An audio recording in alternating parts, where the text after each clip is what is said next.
I just lost $5,000. Look at this fucking record! Look at this! Loss! Loss! Win! Loss! Win! Loss! Loss! Loss! Loss! It's all it fucking does, dude! It's all it fucking does!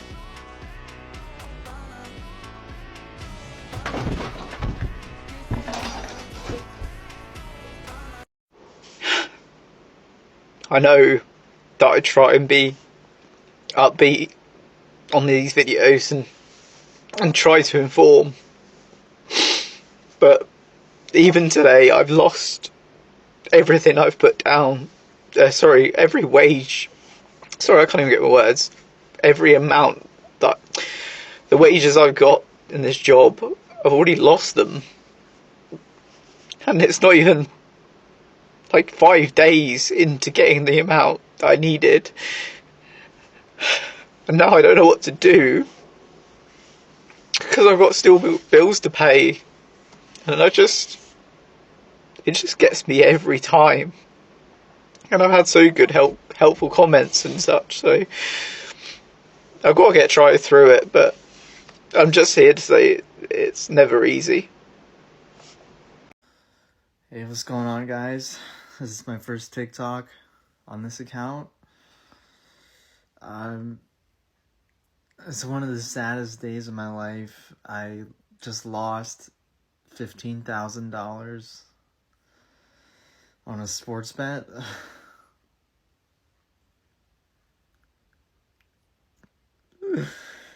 And it's just really hard. I just feel hopeless. I know I still have money, but the pain of it is so strong. And I just really believed I was gonna win. And I'm just deciding to never sports bet again. I just don't want, I can't handle it. It's too much for me. And now the only way I can try to make that money back is I'm gonna try to become a TikTok affiliate, but I need to grow my followers first. But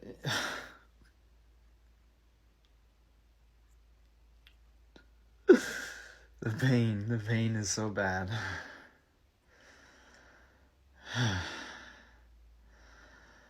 I just have to fight through it. I'm gonna push really hard every day, post a TikTok, and just test my luck and see what happens. In today's age of online gambling, we have a big dilemma. I mean, back in the days, people would get addicted to things that they needed to go to physically in order to maintain, such as going to the casino. It was much simpler.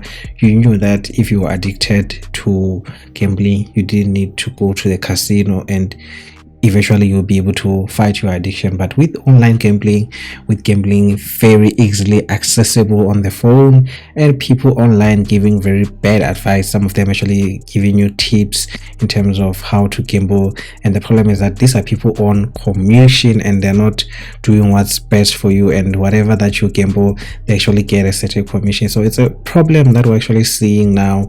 People gambling their life away, gambling their livelihood, gambling their life savings, and it's really bad. You find even the pensioners are actually gambling their pension away. So online gambling is something that's on the rise, and we're gonna get a look at different stories, and I will share my thoughts in terms of how we can actually help to combat this problem in order to better ourselves and keep our mental state of mind so that you don't get depressed because of gambling. Just like any other person, it started like fun.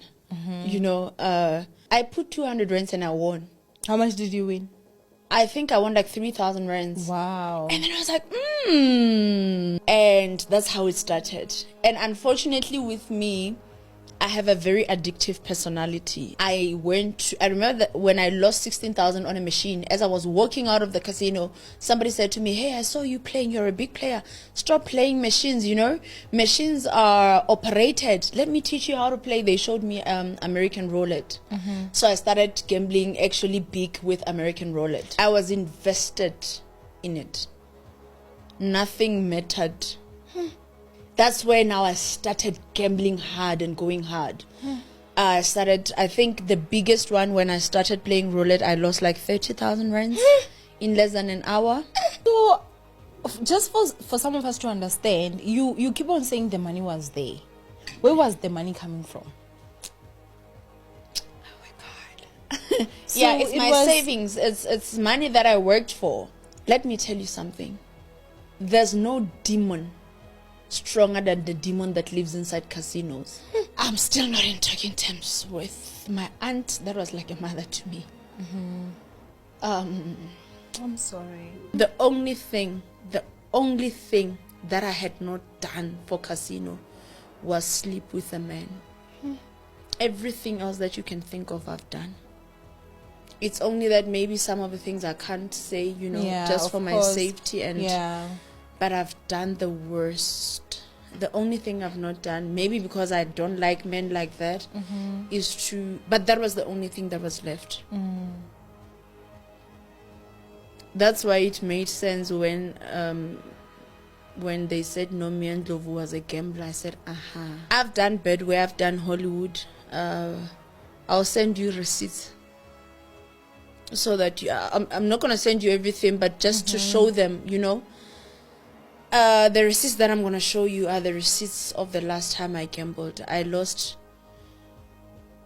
900,000 at Emperor's Palace. What? I fraudulently, sold my car, pawned the car because it's a bank's possession. It's not yours.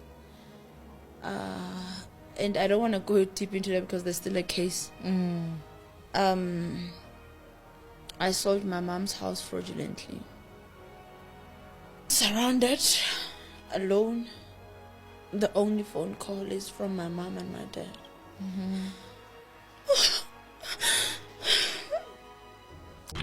I know this is a sad story to hear, but some of you need to hear this because you need to hear the actual side effects of gambling, the side effects that many of you, maybe you haven't experienced this because you just started with gambling and you're still winning. Some people say the worst thing you can ever do is at the first time when you start sports betting or when you start any kind of betting is winning money, because it gives you the impression that, oh, I won a bit of money, that I can actually double it or triple it.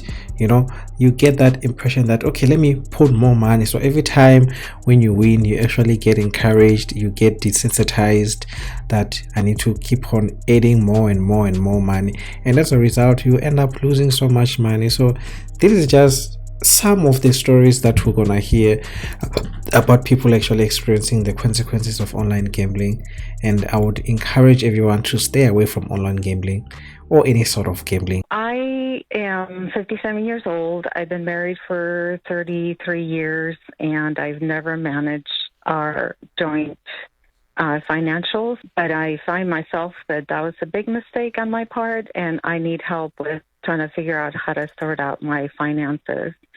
I have a house that's in my name, and my husband has gambling problems that I just discovered, and it's been snowballing since I started discovering the problems.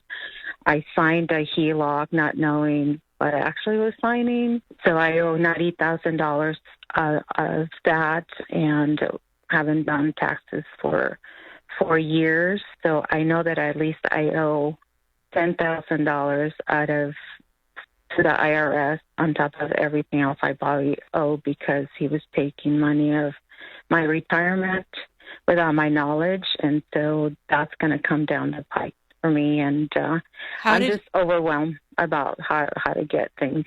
How'd you find done. I found out a letter, because he handled the mail, he handled everything. I opened a letter, and it's from Fidelity, and found out that he had borrowed money from there, and I confronted them about it. And that was last year, and he said he was paying, and he did pay it, and I told him not to take any more money. But he continued to do that. Not only that, but he had taken money prior years, and he never told me that. He's got 10 counts because he also stole money from a nonprofit that he was the treasurer of. Are you still together? Unfortunately, yes, because people say I'm too nice. Wow. Getting a divorce is going to be very expensive, and so I'm trying to get my finances in order. He's just delusional. He's in another world. Are you just biding your time? Is that what that amounts to?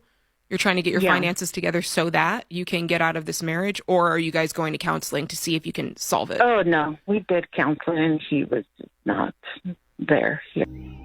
This guy is very fortunate not to lose his wife, because what usually happens, there's some things that even if you go to therapy, it cannot be repaired, especially trust, because women, when they marry someone or when they are with a partner, they almost like trust you with their life and their money to a point that they expect you to lead, basically to lead them to somewhere actually better and have better money management. So if someone is given all the trust in you and you actually gamble all their life away and you put them into debt, there's a lot of marriages that get broken up and people get divorced, and people even gamble their pension and they even gamble their house away. So there's a lot of things that are at stake. Maybe now you're still young, you're still in your 20s and you're gambling. It's all well, you don't have a wife, you don't have a house, you still don't have a lot of things in your name. But as time goes and you continue to gamble, I can already tell you that there's so much that you can actually lose along the way.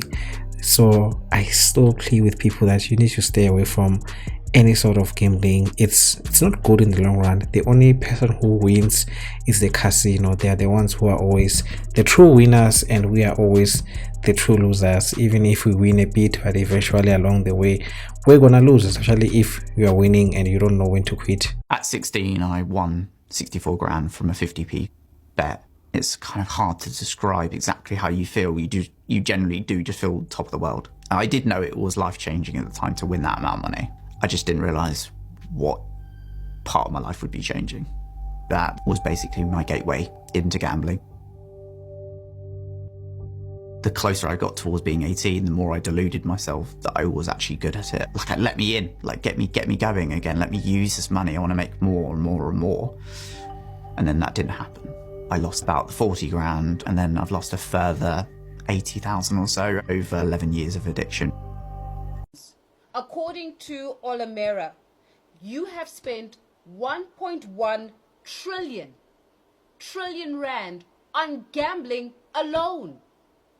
Gambling.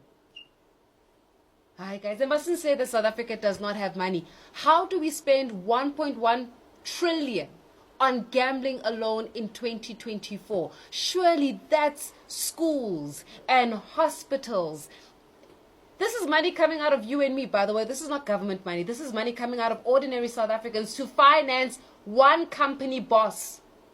One company boss is on a private jet to Switzerland right now to go skiing in whatever because of your 1.1 trillion rand contribution. So, I don't even know. The stats are saying that you're gambling because you are finding that gambling is a means to an end. You're gambling because you're trying to actually have it as a means of financial gain. Gambling is the one thing that you are leaning on, especially in the realities that you're facing of unemployment. Poverty, disparities, inequalities are leading to some of you deciding to gamble because, you tata my chance, really. So, is that the reason? But when I think of the 1.1 trillion rand, you guys are making somebody rich. I mean, someone is sipping cocktails and champagne and is thanking you for gambling. But why are we doing it? Why are we doing it? Is it that bad in our homes that we have to gamble in order to get something? And I'm asking you, I'm not judging. Is it that bad in our homes that we have to gamble in order to get something? Our guests elaborate on this. And by the way, I'm opening the lines on this one as well. Is it that bad in our homes that we have to gamble and make someone rich, 1.1 trillion rand richer because of it. Let's talk.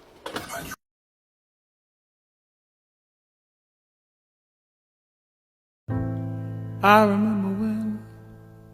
remember when I lost my mind. I'd spent so long feeling alone that I genuinely believed with all of my heart I was the only woman to ever in the world have a gambling addiction. Like, it had never happened to another woman. And so I looked for a women's only, and I managed to find it with Gordon Moody. So I think, and this remains one of the most powerful moments of my life. So my mom, she was a gambling addict. And one of the things that they teach you is, like, even if you feel like you've, left that life and you've recovered, I feel like even though I've left that life and I've recovered, you always have that temptation to go back just because you enjoy it. Like, an alcoholic probably loves drinking, but they know it's probably not going to be the best thing for them if they go back and do it again or relapse or whatever, right? So for me, I'm like, I always have to think about, okay, where am I right now, and what would going back and doing that do for me? Like, what type of purpose would it serve? And I've been saying this a lot too. My name's Chris, and I'm a recovering gambling addict, and I truly believe that the age to gamble needs to be increased from 18 to 25 years old. I believe that the UK have a massive issue with gambling, and they glamorise it so much, when in reality gambling is so extremely addictive, destructive, dangerous, and it can be deadly. Already there's over 400 gambling related suicides in England every single year, and this number is only going to increase with the way that gambling is advertised and how easily accessible it is for people. I do believe by increasing the age to 25 years old, it will help protect people from potentially getting into gambling and developing a gambling problem at such a young age. I do agree that the age of gambling, maybe that should be changed. And you know what's happening? These gambling companies, they thank the internet, and they thank whoever who invented the cell phones, whoever who invented the tablets, whoever who invented the computers, because now they are actually exposed to a wider variety of audience. Because you can imagine, you have a building, the building needs maintenance, you need to pay the employees. Maybe per day you get maybe 100 people who walk in. But if you have an online website, what happens is that now you can actually have the entire country or even international audience, depending on the permissions that you have, gambling on the website, which means that at each time you find that you have more than 1,000 people actually gambling their money away. So these gambling companies are actually making a lot of money. The more you gamble, you're actually making someone very rich. Someone is probably chilling right now on a yacht just because of your money. Just think about that. You are working 9 to 5, you're waking up so early so that you make money, and you just go and gamble it away and just give it away so easy, just like that. Just imagine you wake up so early instead of sleeping, then you go to work, the work that you don't like, with a boss that you don't like, the manager that you don't like, busy breathing down your neck so that you can just gamble the money away. Like, it's just in the mindset. I know it's not easy, and for those who can't, they need to think and actually seek therapy so that they can actually overcome this. And this is a growing problem and a growing trend. And also the other problem is that people are not earning as much as they used to. The money is not going as much as it used to, so in terms of the affordability. So people are trying to find ways to supplement so that they can still afford things that they used to be able to afford maybe 1 or 2 or 3 years ago with the same salary, because the salaries are not keeping up with the inflation. So gambling has turned out to be the way and the gateway to solving the problem, but at the end of the day actually makes things worse. I took myself to a train station. I bought a ticket to London with some money I think I'd stolen off my girlfriend, and I basically went onto a train platform with the intention of throwing myself in front of it. As you can imagine, stood there, I had an awful lot going through my mind, but one thing going through my mind more than it ever had before, thank goodness, is you've got to tell somebody. the only person I could bring myself to tell at that moment in some way was my brother, who's my best mate. I didn't want to call him. I didn't want him in the state that I was in. I also didn't want him to know how close I was to doing it, which in hindsight probably means that it was a real cry for help. Of course it was. But I basically said to him, this is what I'm about to do. And fortunately for me, about a minute later, he sent me a text message, and that text message, although he does now, he didn't realize at the time, but it saved my life. And it was very him. He said to me, look, he said, I'll never understand what can be that bad, but don't you dare do what you're about to do. He said, for goodness sake, whatever's going on, he said, you've got to talk. You've got to be open. You've got to be honest. And I promise you we're all going to stand by and support you. And that's all I needed to hear. So I stood back. I didn't do what I was about to do, the best decision I ever made. As I was stood there in floods of tears, people looking at me, laughing at me, you couldn't make it up. I can honestly say it was the first time in pretty much my whole adult life I felt really good. I felt real. I could stop living this lie, and I could finally get the help that deep down I was so desperate for. And the next day my parents arrived, and then I came clean. And I decided that the only option was to tell them everything. I can never explain how hard it was, but the difference was their reaction was so different to what I thought it was going to be. I'd played in my head for goodness knows how many years that everybody was going to go mad. People were going to disown me. Nobody did. They recognized I had a serious problem. They were glad I was still here. But actually, the one thing that will stick with me forever is they did look me in the eyes and they said, look, we're going to support you, but you've got to play your part in it as well. I'm going to tell you, you're going to fucking die if you keep it up, because the suicide rate is 10x higher than any other addiction. Number two, you're eventually going to rob something because you're going to run out of money and you're going to go to jail. Or number three, your brain can't handle this and it's going to snap. Or you can take the really difficult path, the one loaded with thorns and potholes and setbacks, and that's called recovery. Recovery is in inches, and it's brutal, and you have to put blinders on. Regardless of setbacks, regardless of anything, you have to literally galvanize yourself. When you lose money gambling, you don't want to wake up in the morning. You don't want to have a good conversation with your loved ones. You don't feel like going to work and making that money back.